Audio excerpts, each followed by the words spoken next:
blue side, Fnatic on the red, and Syndra and Rakan removed by KLG, Sejuani and Jarvan by Fnatic. I actually really like the Rakan ban being picked up by most teams on blue side, because when you pick the Xayah first pick, the enemy team will take the Rakan in their first rotation, and then they'll have something like Tristana and Rakan. Whereas if you were forced to pick the Rakan first early, they'll be able to take the Xayah away and have that strong AD carry for themselves. And now you just leave flexibility up instead of that all-around great kind of AD carry or support that can actually abuse Ardent Sensor. Fix is going to get the Xayah locked in first here for Kaos.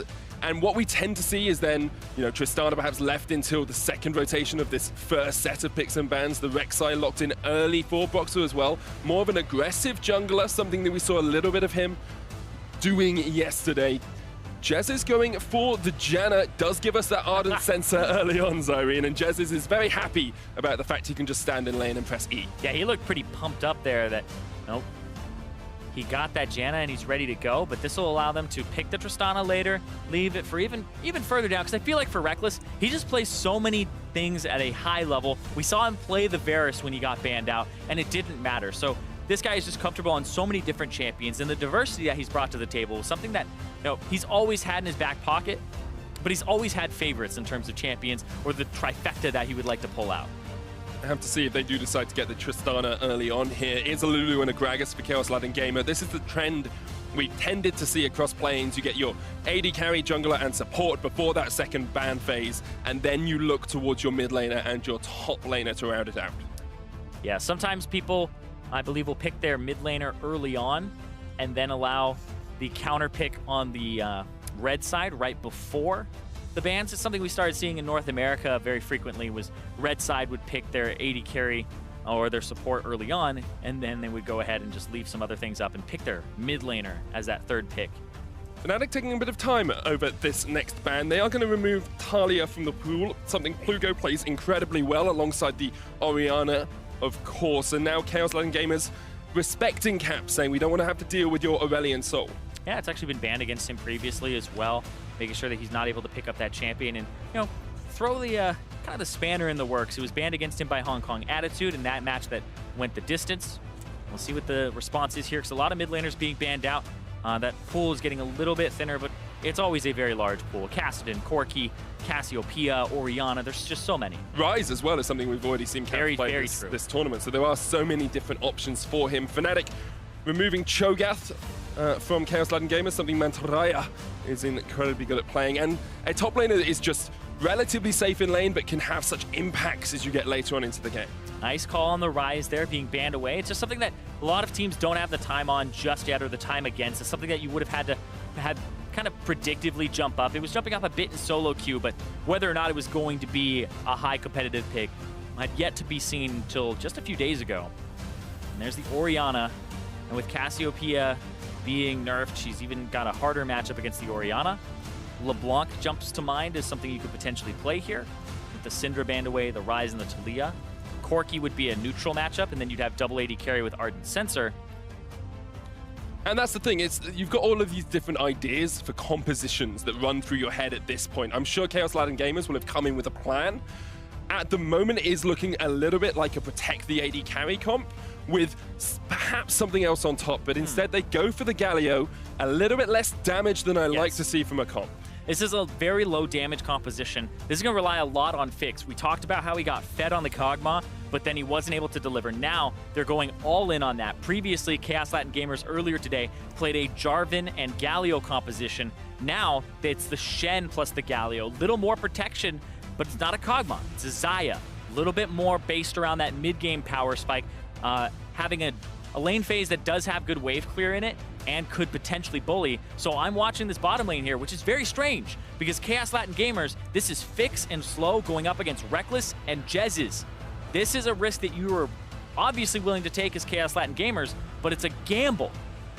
But this is the point of the composition where you have to take gambles. If you want to beat Fnatic, if you want to secure perhaps that second spot in the group, you really have to take these risky plays, and you can see Rekkles and Jesiz do have a relatively safe lane into this Xayah and Lulu as well. Yeah, and right now you can see Rekkles, he had the barrier and then it was the heal for Jesiz, so just trying to have a neutral lane, and that's why I think this is so strange. Normally, we saw Caps yesterday drop the ball against Null, completely destroyed, solo killed twice in that game, had his turrets absolutely slaughtered straight down the mid lane, and it was an opening for Young Generation. Kaos Latin Gamers say, we're not going to do that. We don't think we can go through Caps. Maybe he learned his lesson. They're actually not trying to punch Fnatic where they're historically weak. They're trying to punch them right in the strong spot. Sometimes you have to go for your opponent's strengths, use their strengths against them, Zirene, use their weight against them, use their, perhaps, confidence against them as well in that bottom lane. But do want to see how these junglers move early on, because Tierwulf is known especially as an aggressive early jungler. Broxah known to be much more passive, and we saw a little bit more from him yesterday in terms of early game pressure. And that's kind of the name of the tournament for Fnatic. What are Caps and Broxah going to look like, especially if they move on to the group stage?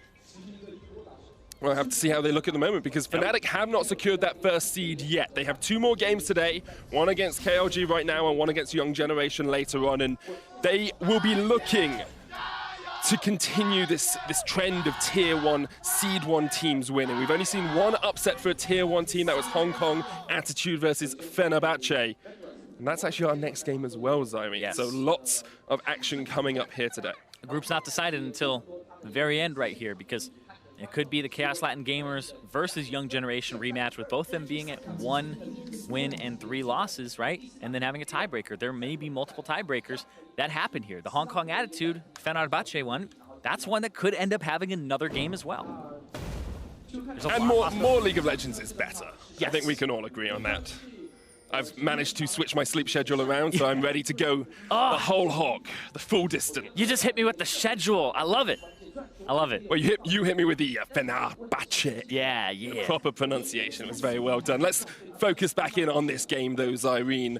KLG do not have that much damage in their top or in their mid lane. They're looking towards bot. So what does Tierwulf do to facilitate that for them? So he's going to have to track where Broxah is as this early aggressive jungler on the Rek'Sai, but not get too close, because this bottom lane from Fnatic, I feel like what you can do as KLG is you can either be very aggressive with this Lulu that has Ignite and try to push up and be, just a very offensive force here, but I don't feel like you're going to get much from Fnatic. The Janna lane is something that, as a jungler, you never really want to go towards. Then it's a barrier plus heal in that bottom lane, and it's a relic shield and a coin. So they're just trying to get to Ardent Sensor for Jesiz. This lane is dedicated to scaling, but that means they may give something up. And that's what I'm tracking here. This is Rekkles. We talked about his CS per minute.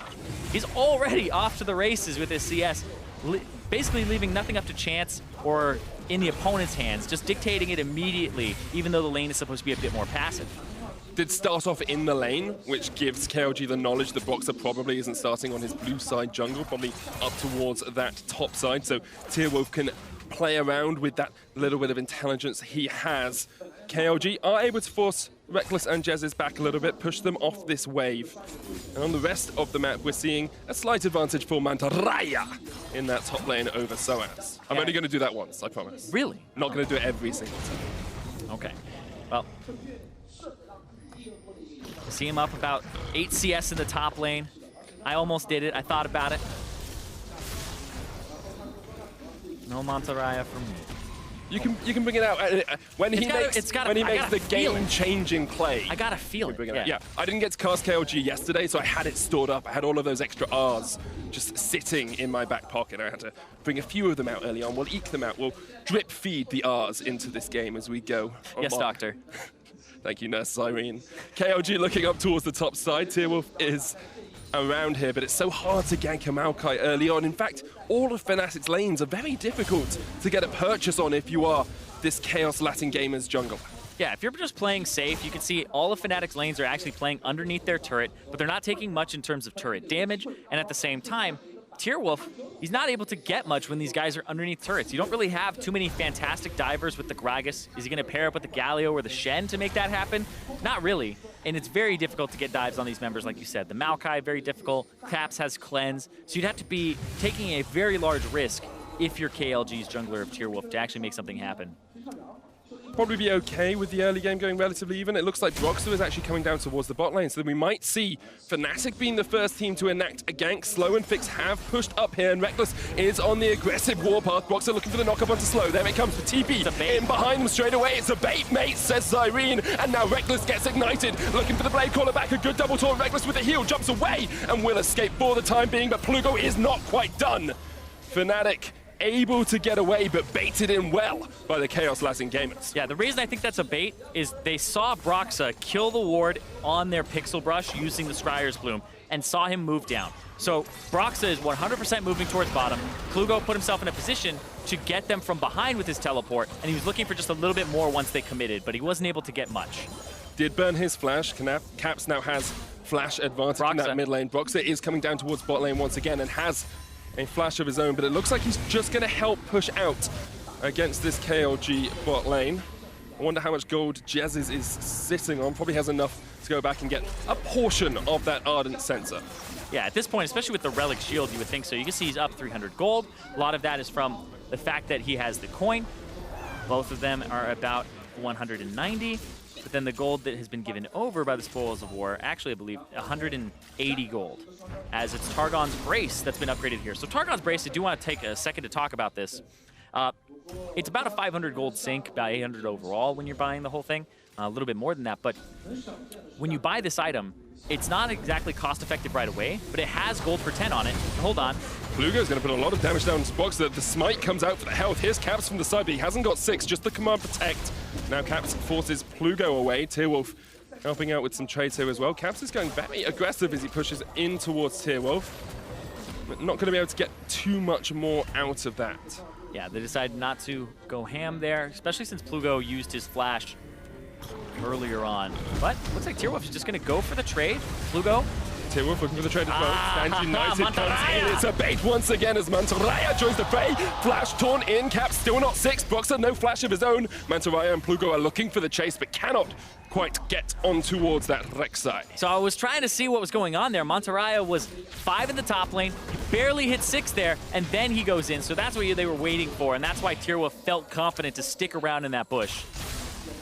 Our representatives from Latin America South doing a great job in this early game, continually pulling Fnatic in, making the plays that they want to make and making Fnatic think that they have the upper hand before turning the tables and taking some of these summoners. And you can see that Fnatic are respecting their opponents right now, but at the same time, they can't end up giving these gigantic CS advantages over them. We have 10 down in the bottom. There's 10 up in the top lane just about.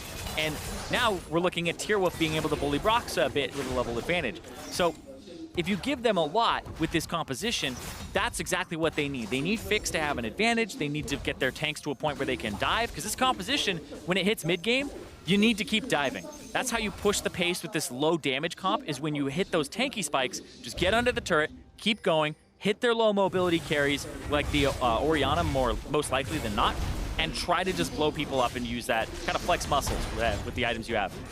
And it's interesting because we do see an advantage for KLG in terms of CS, but Fnatic actually have the gold lead here, about 500 ahead. A lot of that is going to come from the bottom lane as well. Looks like Jesiz is about 400 gold ahead of his counterpart at the moment, 300 or so. And that's just such an advantage you can get out of these passive lanes with the Targons, with the Nomad's Medallion as well. You gain a lot of gold without the other team sometimes realizing it. Yeah, so it's actually been about 300 gold that's been generated from the Targon's Brace, so just a kill pretty much gone over to Jesiz from having this Relic Shield purchased by Rekkles. And I want to talk about the Targons a little bit, because even though it is something that you sink gold into as the AD carry, and a lot of people would be like, well, you're not getting BF sword items, you're not pushing towards those. This is actually fantastic because it gives you gold per 10, and then the stats on it actually are not bad at all. It's got 175 health. And remember, when you complete this quest, you get a shield that's based on your level that refreshes. When you hit level 9, that shield plus the HP on the item is worth 1,200 gold, and you spent 800 on it. The item essentially becomes 150% cost effective with that shield. And remember, AD carries like Tristana, you do want to have some type of survivability. With the shield is definitely something that you would really want early on, instead of having like a BF sword in your inventory when you hit the mid game. Well, the last time these two teams met, the game ended in the mid-game, about 24 minutes or so. KLG will be hoping that's how it goes this time, because they have the mid-game power spike with this Xayah over the Tristana and Orianna that take a little bit more time to scale up. But our European representatives from Fnatic are looking okay at the moment. They'll be pretty happy with how this game's gone. Bot from MANTARRAYA onto sOAZ. There is the twisted advance. sOAZ has the flash into the Nature's Grasp, and MANTARRAYA turns away. There's the root amongst the minions. sOAZ not quite able to take a full trade on the tree. Remember, MANTARRAYA used his flash for the taunt flash to try and get Broxah earlier, so he doesn't have it there. Ah, nice W there from Plugo to actually absorb some damage and not die. Damage reduction from the shield of Durand is very good.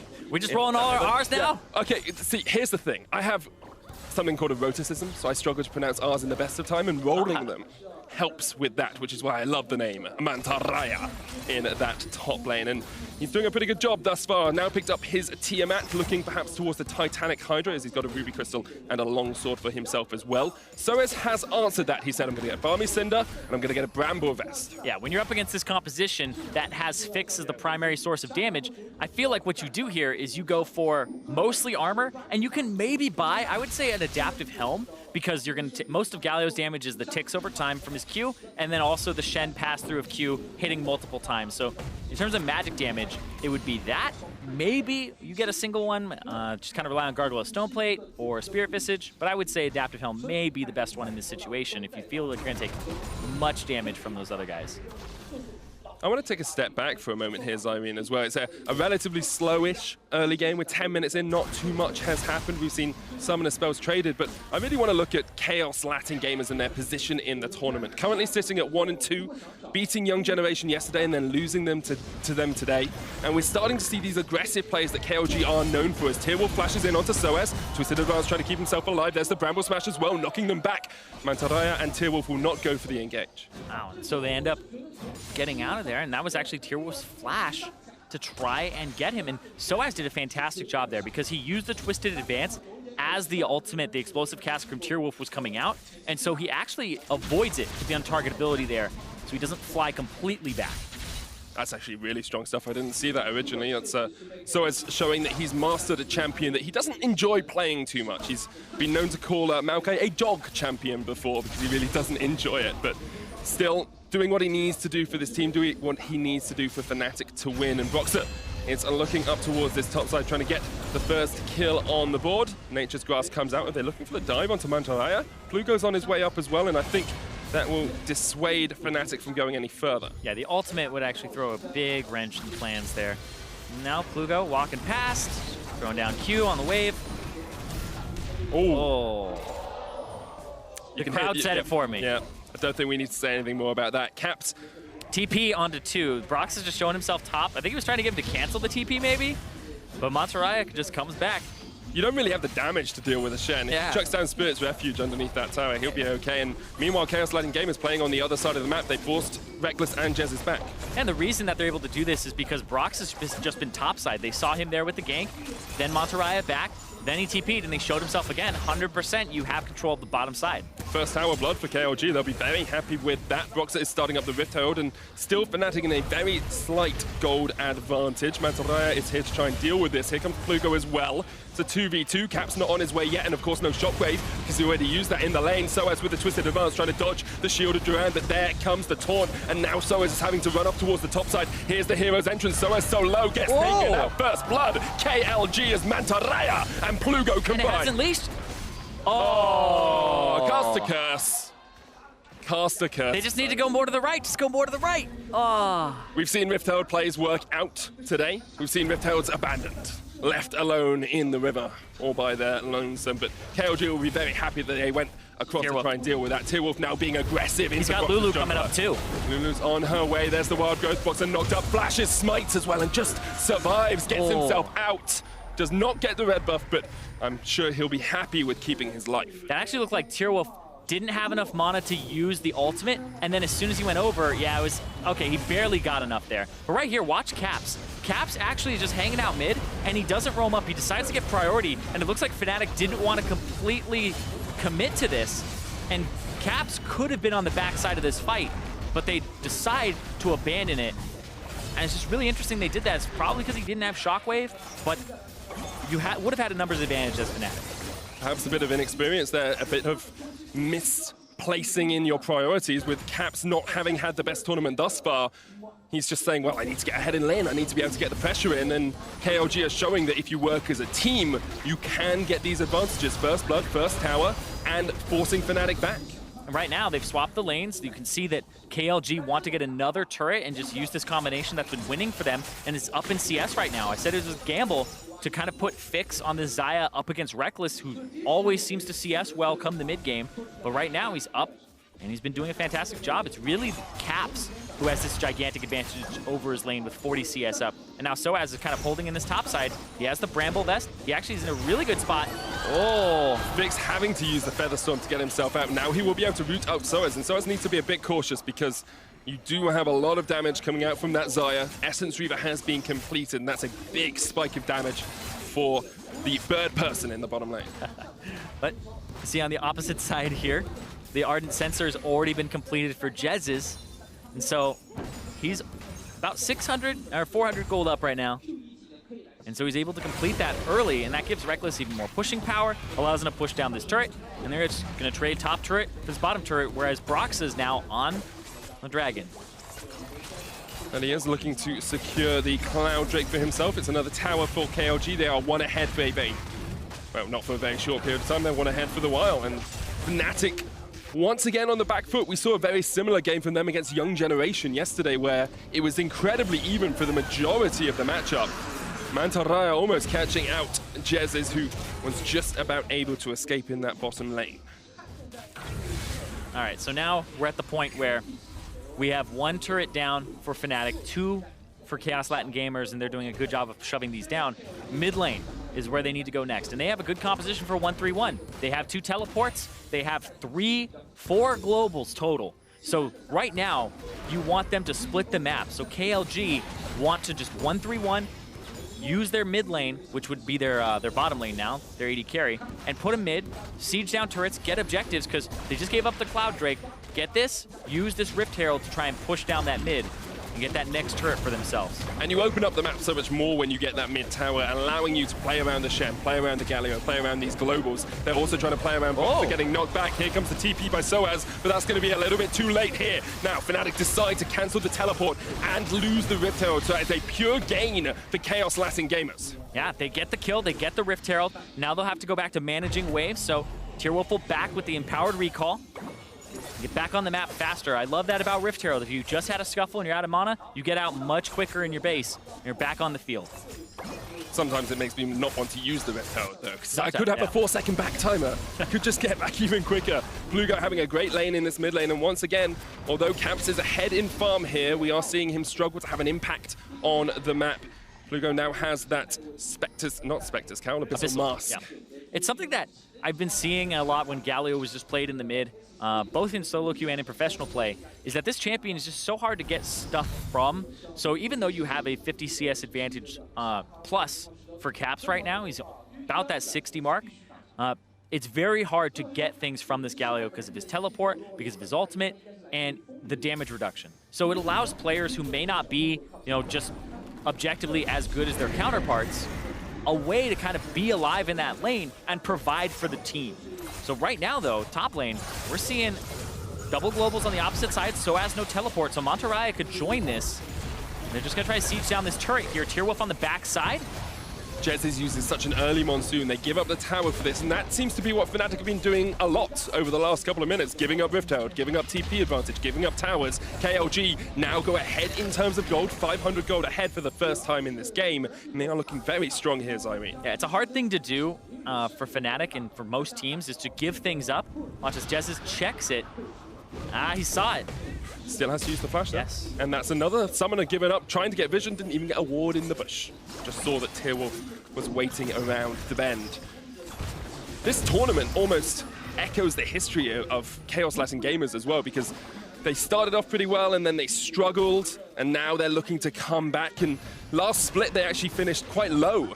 They were in the promotion tournament. Yeah, they won 3-1 in the promotion tournament, I believe, and now they've come back and they are champions of Latin America South and are challenging, teams like Fnatic, who I'm sure 6 months ago they never thought they'd have a chance of facing. Yeah, the CLS champions are honestly bringing it a little bit in this tournament, but especially this game here, because that was something that takes a lot of kind of bravery to do. And try to match Fix up against Rekkles, who is a name that's known across the League of Legends scene, especially in the last few years, even when he came up as a prodigy. So Fix is somebody, he's trying to put his mark on League of Legends, put his mark on this game, especially up against Rekkles, who right now you're seeing him pick up whatever farm they can funnel him. It's typical Rekkles, but it's typical Fix as well, because he's put a mark on this team. It was actually MANTARRAYA, Fix, and Slow who were brought in coming into this split that really helped transform Kaos Latin Gamers. And coming up to the 20-minute mark, they have a small gold lead over Fnatic, and now they're looking for that mid tower that we talked about, Zirene.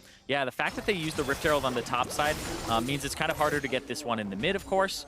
But the wave clear is something you always have to watch out for. And I'm looking for the 1-3-1 split. They're just going to let Fix walk up and just get Ardent Sensor on him from the Lulu. Just auto attack away. Well, down to half already. Good chunk of damage there. We are starting to see Caps continue to extend that gold, that CS lead in the mid lane, 80 ahead of his lane opponent. But this is the thing with tanks as well.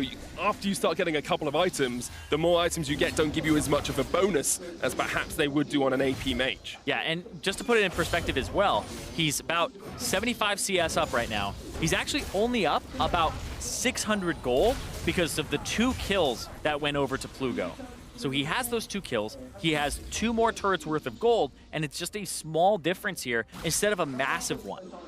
And because of the objectives as well, Slow and has been able to make up some of that gold difference in the bottom lane. That Targon's Brace not doing as much now as it had done before. Targon's Brace has earned 977 gold on the side of Rekkles, so giving over a ton of gold to his support. But almost, like you said, it was kind of made up. An extra 1,000 gold going over to the support, and now Jesiz and Rekkles will be able to secure a tower for themselves in the top lane. Game slowed down a little bit here, more just chip damage happening across the lanes, and with Mountain Drake being up in 20 seconds and Baron live, that's where I expect to see these next team fights occurring.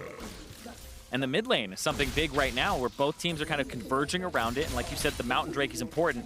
Of course, getting mid priority is the name of the game right before that spawn. I'm sure one of our people on the analyst desk would talk about that for quite a while. Mark Z, very well known for his mid-priority debates and discussions. Yes, I don't know how much of a debate it is. I feel like it's a concept in League of Legends that you really just have to understand mid-priority. Right now, I feel like KLG have it, and they're just going to be able to get this. It opens up the map for them now. They're able to come down this river, secure themselves a Mountain Drake, 22 minutes in or so. It's a big Drake to have as you're pushing towers. So what Fnatic literally just did is we look at things and we go, oh, that's a free dragon. Nothing in League of Legends is free. What they've traded is, Fnatic have traded a Mountain Drake over for farm on Rekkles. He pushed out the top wave, he got to sit there. Normally you would be like AD carry, come down to the dragon, and then you have to have the AD carry and mid laner split farm as you have like the Maokai top to get that. And they're just saying there's more important things in this game, and it's getting Rekkles farm to hit that mid late game. So you're seeing it in action where Rekkles split pushing is a very active choice for them to funnel it because they value that very highly. And both he and Caps are averaging well over 10 CS a minute. So they are getting that farm, they are getting that gold on towards them. Caps has finished the Leandri's Torment. Tierwulf gets jumped on here by Rekkles, looking another for the recharge, but here comes the Galio, and perhaps Rekkles has been baited in, knocked back. MANTARRAYA there as well. The taunt, Broxah, Fnatic have 5 members, and now Rekkles is still alive. Already we're going to see the KLG members falling lower and lower. The shockwave double flash. Here comes the Featherstorm from Fix, but already sOAZ has been able to kill Tierwulf. Slow dead as well. KLG had no damage, and Fnatic had the members to back up Rekkles. Like we said, super low damage composition. Plugo, MANTARRAYA, Tierwulf, they have the tanks there. Slow gets there. Fix is the last one to show up to the party, and he's the most important person. He was the birthday boy. He was the birthday boy, but he wasn't able to make the plays that he needed to do, and KLG gave a few presents over to Fnatic, but at the moment they're trying to be the party upsetters. There's the Baron falling, Fix dead as well, and now KLG have to run for the hills. Plugo caught out the explosive charge, doing a lot of work. He's going to get taken down eventually by Fnatic, and Fnatic will get 5 kills and secure themselves the Baron. And Cap's gonna get shielded. MANTARRAYA not quite able to make the big play he wanted to there. He goes down as well. 5-2 in favor of Fnatic. 2 towers to 3, but Fnatic now in a dominant position with this Baron buff. And man, Fnatic immediately are able to just push, use this advantage, and this is just huge for them. The fact that they found that fight. Rekkles jumped forward off of a reset from a stacked up explosive charge. Even though it looked like he was about to get completely comboed by KLG, the damage wasn't there like we said, and now Rekkles gets to kind of take over this game with his CS advantage. And Caps, we said he didn't have a great game before, and when he played against Young Generation, this one is much better for him. CS advantage, almost flame horizoning, and he was crucial in that team fight. Great team fight from Fnatic. We'll look at it once again as Tierwulf gets pulled out to start it off. And those are those 4 autos that Rekkles needs on the explosive charge to get a reset on his jump. He flashes away, gets taunted after a single taunt. Now he's half HP, but the Janna heal comes through, and Fix is still walking up, and sOAZ was doing a great job of zoning. Fix finally gets in there, but then he contributes an ultimate and has to back up. So the one big physical damage dealer on the side of KLG was late to the party. And that's all it takes when you only got one massive damage dealer. That person has to be with the fight the entire time. And watch us how quickly he gets blown up here by Caps with no ultimate, because Caps is level 15. He is such a high level right now that is a QW and then a Q, and that kills the man.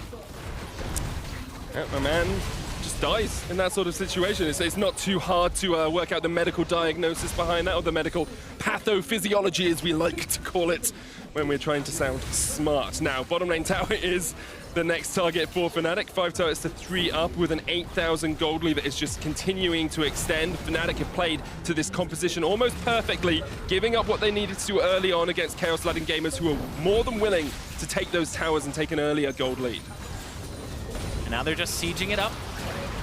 Feel like they can just shield Rekkles, have him walk up, put shots into the turret. He's not afraid because he knows he can buffer the rocket jump. Shockwave onto Tierwulf as well, just to force him back. Broxah, you can think you could sense it. Like, do I Void Rush? Do I Void Rush? Not quite, but sOAZ is going to jump into the back line here. Comes the hero's entrance and knock up onto MANTARRAYA, but the root actually cancels the Galio coming into that fight. Redemption for Fnatic as they try and take down KLG in the base. 26 minutes in. Fnatic are not done with this fight yet, but perhaps Rekkles is done as he gets knocked in. The Stand United comes out to keep Fix alive, and KLG are now the ones on the back foot as Fnatic continue to pound down, to continue to step forward and say, KLG will take you on in your base. Cap splashes in, Fix goes down, and there's the double knockup onto MANTARRAYA as well. He is going to go down to Pound Town as Fnatic continue to clean up kill after kill after kill in the base of KLG. And Fnatic, we said that KLG had a composition where they're looking to protect Fix. The Orianna and the Janna able to get Rekkles every time he jumps in, and they make quick work of KLG. Fnatic are going to secure the top spot in their group. Group C belongs to FNC 3-0. And that's exactly what you want to see from that Pool 1 seed. That was a game that's reminiscent of the dominance that we've been seeing from some of those teams. 26 minutes and 51 seconds.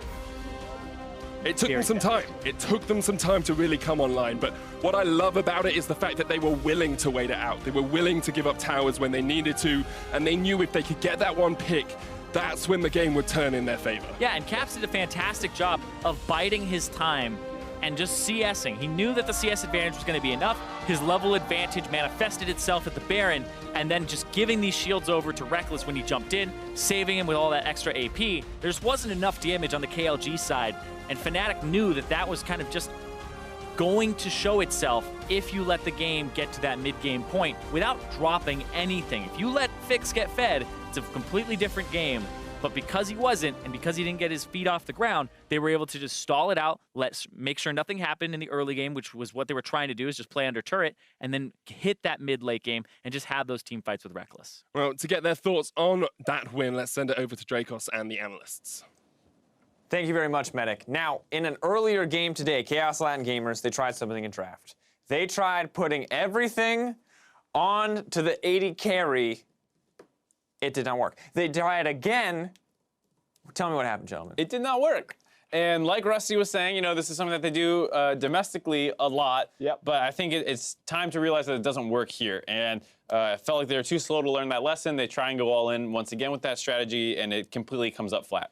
Yeah, the thing with this composition as well, having one carry when they're against Fnatic's comp, is that they just have to dive bottom. At level 6, it's Shen this time for MANTARRAYA, which is a great champion for him, almost a signature champion that you shouldn't give him. We saw a good performance from him, but he's going bottom lane. He's absolutely going bottom lane with the Galio. However, that wasn't the case. They decided to help each other. It's just that they couldn't help the bottom lane enough to get them far enough ahead that you could compare that having one carry to what was the 3 of Fnatic. Yeah, I mean, they did win bottom lane on the side of Kaos Latin Gamers. You know, they took the turret first. They had a small CS lead, I believe. But like Rusty's saying, it doesn't matter if you gank the Shen lane unless he gets huge. They never actually converted any of those kills. sOAZ did a good job withstanding that pressure. And then as you head into the mid game, Fnatic's comp just has so much more options in terms of dealing damage. And one of the big issues that we've talked about in this tournament is that teams, rather than playing their own game, will attack kind of what their opponent is trying to do. We've talked about whether or not that is the right choice. Of course, Shen, it's a great pick for MANTARRAYA. We can't take that away from them, but trying to play around the bottom lane against Fnatic, a team who has seen success pretty much exclusively when they are playing around their bottom lane, feels like a risky gambit. Yep, it's a very risky thing to do, so maybe you don't want to play around it, but I will give credit where it's due to KLG for doing well when playing around it. The ultimate problem still comes back to that draft of having a Galio, and this comes back to your point of, are they playing around having a Galio for themselves, or are they taking that Galio away from Fnatic, and what does this ultimately give them when they're lacking in that extra damage source, because they get walked over? Yeah, I really don't have too much to add to that. It's just this comp does one thing. It has to snowball, it has to get the AD carry fed, and your AD carry is ahead of the other one, but that's not the same thing as being fed. Yeah, and we can see exactly what happens when a team fight starts to turn against them when they don't have enough damage as we look at a replay brought to you by Acer Predator. And this was honestly just pretty from Rekkles. It was such a good Tristana performance, and it's more so, not that he's doing anything outstanding, you know, it looks like he's a bit too deep, it's that he's trusting the rest of his team. The flash, maybe he doesn't get over the wall, but there's an Orianna and a Janna to keep him alive, and then the communication's very clear from them as to who their targets and priorities are going to be. And the big thing there was Fix. It did take him a while to get involved in the fight. He was getting zoned out, but then once he got there, he whiffs his ultimate, and that's the problem is if you are supposed to be the man, you are the damage dealer, you cannot afford to have team fights like that. It's unfortunate his front line couldn't have finished off Rekkles because they did get him very low, but they actually need him to be the one who's kind of going to be the big playmaker who's going to melt the rest of the front line. And even if they got Rekkles there, he was still not having any impact in the fight. Yeah, it definitely has been that rough road for KLG. But now looking at Fnatic, they have locked themselves in. They are looking strong overall in terms of wins. But when we look at the actual games, it does still feel like there are some small hiccups. Once again, we compare them to Cloud9. I think EU and NA always going to be the most obvious comparison as a Western audience. Cloud9 looks so incredibly dominant.